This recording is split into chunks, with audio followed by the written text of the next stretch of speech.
तलवार वांगे साबत वीज सड़ाक हुई। हू जॾहिं घोड़नि जूं घटाऊं करे पंहिंजे वेस में देश जे मिटी हाणनि मारूड़नि लाइ लाड़ जे लहजे में महवे गुफ़्तगू थींदो हो, तॾहिं सूरजमुखी जा गुल पीला फुल खणी हवाउनि जे लोलनि ते झोलियूं झुले सिंस आजियां कंदा हुआ। हू सरापा सिंध, हू सिंध हुनजी रग रग में रची रेटो थियल हुई। उनजी मिटी सां मोहबत के मादी शइ जी हड़ हासिल करण लाइ कतई न हुई, पर उनजी वतन सां मोहबत जो मक़सद फ़क़्ति मारूड़नि जे चेहरनि ते मुल्कनि जा चंड उभारणो। हुन इहो नथे चाहियो त हू मॉडर्न सियासत जे सेंवरल सफ़ीने में सुवार थी पराया हक़ फॿाए पंहिंजो पेट भरे हा, पर हुन चाहियो थे त झुगियुनि ऐं झोपड़ियुनि में रहंदड़ मुंहिंजा झांगीअड़ा ऐं सांगीअड़ा सरा ऐं सोरा हुजनि। उन चाहियो थे तो मुझे सिंध के हारन के लुड़कन के को लहजो मिले।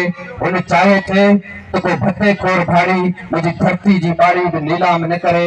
उन चाहियो थे तो उन हारी जा हथ खाली न हुजन जे हारी रात डी पंहिंजो रत सींचे धरती में सोना सोना संग उपाया है। उन चाहियो थे तो आचार के पुतड़न जा अंग लीड़ो लटन में उभारा थी बेरंग न बणजन। उन चाहियो थे तो रूपा जा झूपा रण में ठरियल रात जो चांडोखी में चूड़न वांगे चमकंदा रहन। उनके मन में बस यही तमन्ना हुई तो चागले जी न्याणी जो करायूं कांच जे कंगड़न का महरूम न हुजन। उन चाहियो थे तो मींह जे ॾींहं में मुजन मारूड़न जे अजन जो छितियूं ऐं संस अखियूं न टुमन। उनकी हसरत हुई तो ईद जे ॾींहुं मुंहिंजा अंबाणा लांघे न सुमन।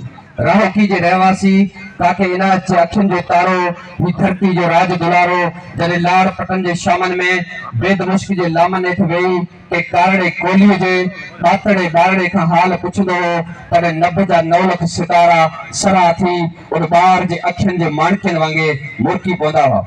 हू जॾहिं मिठो कची जे आलाप अॼु तमारनि ईद कई खे ओगनाए पंहिंजे अंदर जे उमीक में लही वेंदो हो, तॾहिं संस अखियूं इहो सोचे भरिजी ईंदियूं हुयूं त मुंहिंजा माण्हू अलाए कॾहिं ईद कंदा। शहीद फाज़ल राहू जहिड़ा धरतीअ जा दिलबंद पुट जॾहिं वतन तां वारजी के फाड़े तूं बुज़दिल हथां मारिजी वेंदा आहिनि, तॾहिं वतन वांझिया थी पवंदा आहिनि। वतन जे कदावर कोई सारनि जा कंद शर्म मां झुकी पवंदा आहिनि। समुंदर सोग जी लहर में शांत थी वेंदा आहिनि। दरिया जो दाहूं ॿुधी सरज़मीन सिंध सरापा दर्द बणिजी वेंदी आहे। सालिहनि जे मायरनि जी झोलियूं सुरकी पवंदियूं आहिनि। हू जेको हारनि जे हक़नि लाइ वीरनि वांगे विढ़ंदे पंहिंजी हीरनि जहिड़ी हयाती जो हार वतन तां घोरे इतिहास जी अख में सदा अमृता पाए वियो। हू अहिड़ो आसमान हो जेको अभरनि लाइ छपर छांव बणिजंदो हो। हू अहिड़ो अॻवान हो जेको ग़रीबनि जूं ॻाल्हियूं ॿुधी गमन में बुॾी वेंदो हो। हू अहिड़ो बर जो झाड़ हो जंहिंजी पार धरतीअ जे पाताल में कुतल हुई। हू अहिड़ो मासूम इंसान हो जंहिंसां मलाहुनि जा ॿार हीअं जो हार सम्झी प्यार कंदा हुआ। हू महिलात जो चंड न पर झोपड़नि जो सिज हो। हू जॾहिं लाड़ तां हमेशह लाइ लही वियो तॾहिं नरेड़ी जो ऋण राड़ो करे गजियो हो।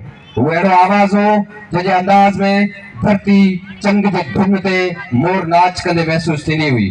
हू अहिड़ी अरड़ी अख जो धणी हो जंहिं अख जी गिरहरी घूर दुश्मन लाइ भाले बड़छी वांगे हूंदी हुई। हुनजे कड़केदार ॿोली दुश्मन लाइ गोली जो घाव हूंदी हुई।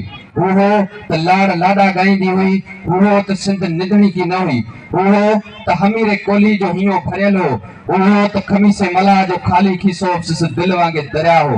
हू हो त सिंधू जूं लहरूं छोलनि जे डोलनि ते हसवार थी छम छम छमकार कंदे खारे छाण सां हम कलामी थी सिंध सागर जी सलामी भरींदियूं हुयूं। हू बेठ ते संदरा ॿधी लड़ो हो सिंध जे उन्हनि लखी हारनि ऐं नारनि लाइ जेके ज़मींदारनि जे शातिर चालनि में फाथल हुआ, जिन जो हयातूं ॻरी वियूं पर कर्ज़ न ॻरियो। हू ललकार कंदे लथो हो सिंध जे उन्हनि हज़ारी हारनि लाइ जिन वटि पंहिंजी पनी जी पावड़ी बि न हुई, जेके पापी पेट लाइ घटि रेट ते बेरहम ज़मींदारनि वटि हयातूं गिरवी रखे वेठा हुआ, जेके न पंहिंजनि जी ख़ुशी में शरीक थिया थे न गमे में। वो आवाज़ पढ़ियो हो सिंध जे उन्हनि लखी लावास हारनि जो जेके हैबतनाक हालतनि खां मजबूर हुआ, जिनखे ज़मींदार माण्हू न पर पोरे जो मशीनूं सम्झंदा हुआ, जेके हज़ारी टन अन्न पैदा करण बावजूद अटे लटे ऐं अजे लाइ सिकंदा हुआ, जिन लाइ ईदूं ऐं होलियूं गमन जूं गोलियूं खणी ईंदियूं हुयूं। 17 जनवरी 1987 ईस्वी वारो उहो अबागो ॾींहुं भला कीअं विसरंदो, जंहिं ॾींहुं सिंध जे हिन अरड़े शींहं खे हिकिड़े बुज़दिल लिखी वार करे असां खां धार कयो हो। उन ॾींहुं रुगो राहो की रत कोन वञी हुई पर समूरी सिंध सुड़की पई हुई। लाड़ पंहिंजो लहजो विसारे वेठी हुई त थर जे हर घर में पत्थर पइजी विया हुआ। नंगर खां केटी बंदर ताईं हर अख मां मंछर वांगे अंछर नीर वही रहियो। महिरबानी।